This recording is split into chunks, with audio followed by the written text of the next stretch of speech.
Bismillah ar-Rahman ar-Rahim. Assalamu ala al-Husayn wa ala Ali ibn al-Husayn wa ala awlad al-Husayn wa ala ashab al-Husayn alayhi salam. We're talking about Ziyarat Ashura, doing commentary on the du'as inside the ziyarah. The ziyarah that is narrated from Imam Muhammad al-Baqir alayhi salam to us, and is a great gift. And recorded that whoever recites this ziyarah will be with the martyrs of Imam Hussein alayhi salam. So we're going to read this line, وَأَن يُثَبِّتَ لِي عِنْدَكُمْ قَدَمَ صِدْقٍ فِي الدُّنْيَا وَالْآخِرَةِ, and to make firm precedents of good for me with you in this world and the hereafter. In this line of ziyarat, we come across this word قَدَمَ صِدْقٍ, or these words. As you know, a lot of the speech of the Ahlul Bayt and a lot of the ziyarats or du'as are from verses of the Quran. So the best way to understand these is to refer to the Quran. Let's examine this word, قَدَمَ صِدْقٍ. قَدَمَ صِدْقٍ has been translated differently because a lot of the commentators are confused, or maybe it is not exactly clear which one of these interpretations it can have. But one of our mufassirin of the Quran gives three possibilities and says maybe at the end that maybe it's possible for all of these to be true. So what are the possibilities of qadama sidqin that we read in Surah Yunus, verse number 2, and it is here in Ziyarat Ashura. Qadama sidqin, as you know, also there is maq'ad sidqin. Qadam comes from the foot or footing. And also it means something that has happened before, like qadim. So some have translated this as to mean, the first interpretation would be for it to mean precedence, or to confirm that previous iman that we have. As we know, the religion of Islam, that iman itself, in faith, it is something that is fitri, meaning that it's part of our original disposition. And we had this faith, and now that we come to faith in this world, all we're doing is we're re-emphasizing it, we're confirming it. So therefore, there is previous iman, and you're confirming that. So qadam as-sidqin means that iman and that faith that you had before. Another possibility is qadam as-sidqin is that position, like maq'ad as-sidqin, where you sit, where you stand, that's a position, that's a place. So that is your place in heaven that you have. قَدَمَ الصِّدْقٍ. So meaning that in this dua, you want ithbat or thubut, or thubat of firmness of faith here, according to the first definition. Or the second would be firmness of that position that you have in heaven. And another commentary that we can give, and they have given, is that qadam as-sidqin means the prophets and imams. And this is in the narrations, that it is, for example, the walayat of Amir al-Mu'mineen alayhi salam. So this is qadam as-sidqin. And this is according to our traditions from Shia and Sunni, that it is the Prophet of Islam. So when we look at this and we see that it actually matches with the verse before, or the line before, and يَجْعَلَنِي مَعَكُمْ فِي الدُّنْيَا وَالْآخِرَةِ, to make me with you, the Ahlul Bayt, the Prophet and his family. I want to be with you. I want to have ma'iyat, togetherness with you. And then وَأَن يُثَبِّتَ لِي عِنْدَكُمْ قَدَمَ الصِّدْقٍ. So to establish, for me, with you, that wilayat of the Ahlul Bayt, the wilayat that we have from the Prophet of Islam and the Ahlul Bayt. So these are the three interpretations, and it's possible that all three of them are correct. That establishing that previous faith, or that position that we have in the hereafter, or wilayat of the Ahlul Bayt, they are all very possible. And as we have in the tradition from Shaykh Tulsi, we have the tradition that the Prophet of Islam has said, لأمير المؤمنين عليه السلام, أن السعيد حق السعيد من أحبك وأطاعك. Truly, the verily the truly prosperous person is the person who loves you and obeys you. So this is, when we think about it, true happiness. So no matter which one of these interpretations we take, at the end, all of these are pointing to the fact that these are factors of prosperity, that having faith or that position in heaven or walayat of the Ahlul Bayt, these are signs of sa'adat, especially in this tradition, the walayat of the Ahlul Bayt alayhim salam. So today we're going to talk about keeping this or establishing this firmness and this foothold of this belief, this position, this walayat. How do we keep this? Because as you know, in the story of Imam Hussein alayhi salam, you see that many people, they change. Some were aghabat khair, they had a good, they're going to have a good end, but then they become aghabat shar, and they have a bad end. Some, for example, like Hur, he was going to be of the dwellers of hell, and then he meets Imam Hussein alayhi salam, and Imam Hussein brings him towards sa'adat and prosperity. So what is important is this sa'adat, this prosperity, this felicity, this happiness that every philosopher, Eastern or Western, they believe in sa'adat as our goal. They believe that sa'adat and happiness or prosperity is something that mankind wants. But what it is exactly, that is what our scholars or philosophers, they have exchange opinions about. What we believe in is that sa'adat or happiness is maximizing joy and minimizing pain, and that happens with following the instructions and the commands of God. Therefore, we would have a good life, we would have more joy, and we would know how to deal with our pain in this world. And also in the hereafter, we would have a pleasant, inshallah, and a very happy life in the next world. So how can we keep, so we're talking about keeping this sa'adat, keeping this belief in the Ahlul Bayt, this walayat of the Ahlul Bayt, keeping our faith, which is a great challenge these days. And it has always been a challenge, but especially this time. And you see that in the story of Imam Hussein alayhi salam, that things change very quickly. So the advice that I can give myself first, and you brothers and sisters that are watching, how to keep faith, first we go to the Holy Quran. We see the story of Bal'am Ba'ura. And in this story, he is someone that is from the Bani Israel. And he was given one of the ayat of Allah. And some say this is the Isma A'zam, a name that whatever you call this name or this position, your du'as will be answered. Or some just say it's that the fact that your du'as will be answered. But he has been given karamat, he has been given a very high station.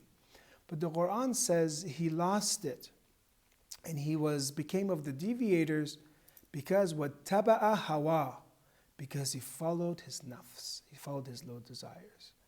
So we learn from this story that if someone even has, if it's true, he had the Isma A'zam or he has karamat, he had nobility, he had a gift from Allah, but this Bal'am Ba'ura, because of the nafs, he lost it all, and he became one of the deviators and followed the Pharaoh. So this is the first thing that we need to be careful of, is that if we follow our desires, and if this causes us to rebel against God, not to follow His commands, then we will be doomed. So we always have to gauge ourselves, manage ourselves, and combat our nafs, and I tell myself, in all realms of life. Not only in spirituality, when it comes to work, to not, because the nafs wants to be lazy, the nafs wants to relax, the nafs wants to always be late, the nafs wants to sit on the couch. So if somebody fights against their nafs and they become organized, they become disciplined, they become very powerful, they become very successful.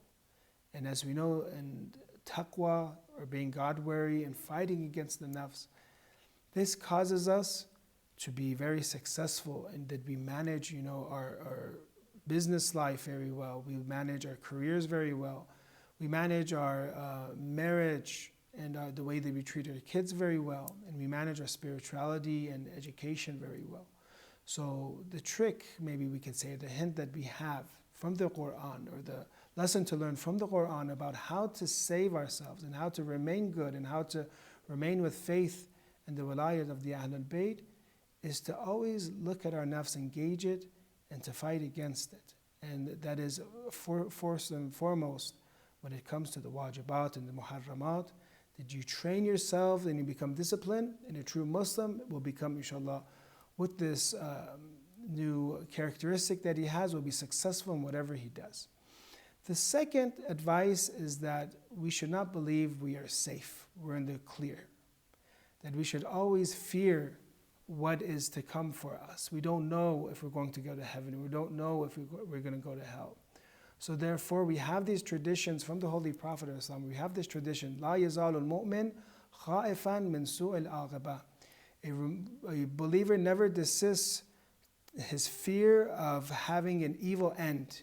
He's always afraid that he will go to hell. And this is part of Allah's hikmah, that if we are to know our position, if we're going to be the dwellers of heaven or the dwellers of hell, then the good would lose any type of encouragement to remain good. If tomorrow they told us you're going to go to heaven, then we're not going to maybe wake up for Salat al-Fajr. We're not going to care as much anymore. We're going to heaven. And if we knew, and the evil and the bad knew, like me, if we knew that we're going to go to hell, then we would lose hope. So this is a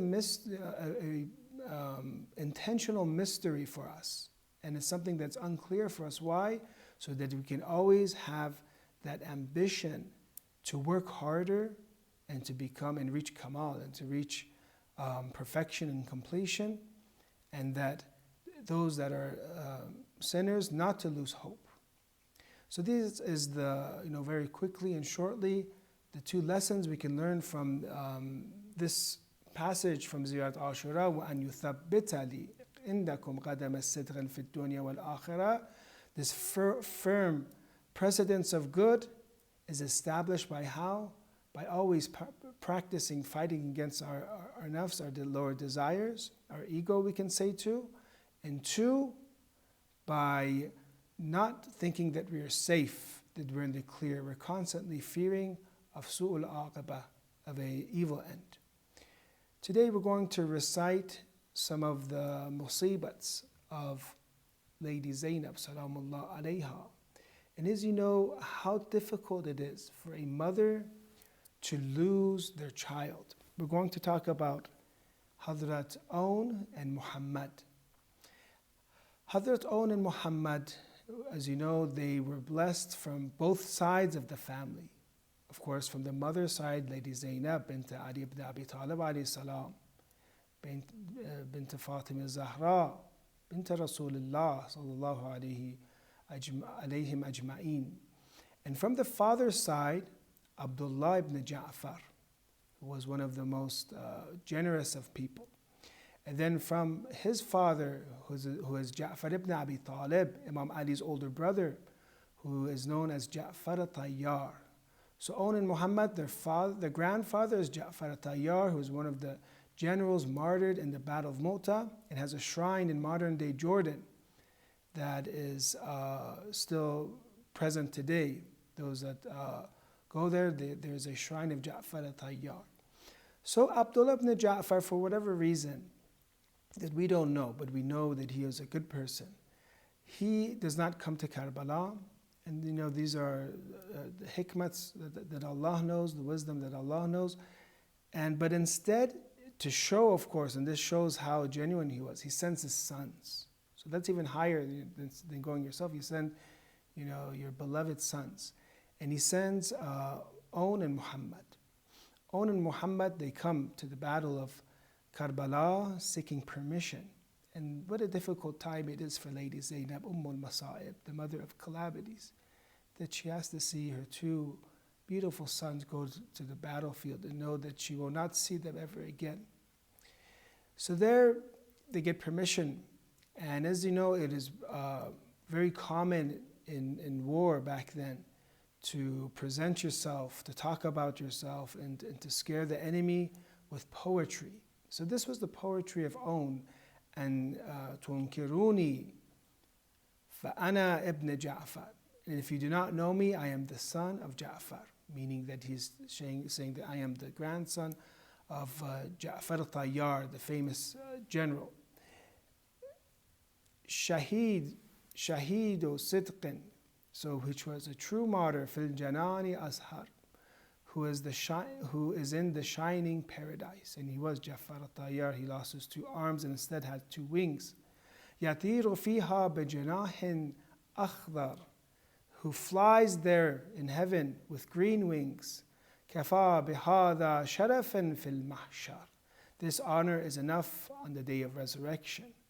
So Own and Muhammad, they go to battle. And Own, it is reported that he kills 3 horsemen and he kills 18 foot soldiers. These are the grandsons of Ja'far al-Tayyar, and they're related, they're the Bani Hashim, related to Amir al-Mu'mineen alayhi salam, Lady Zainab.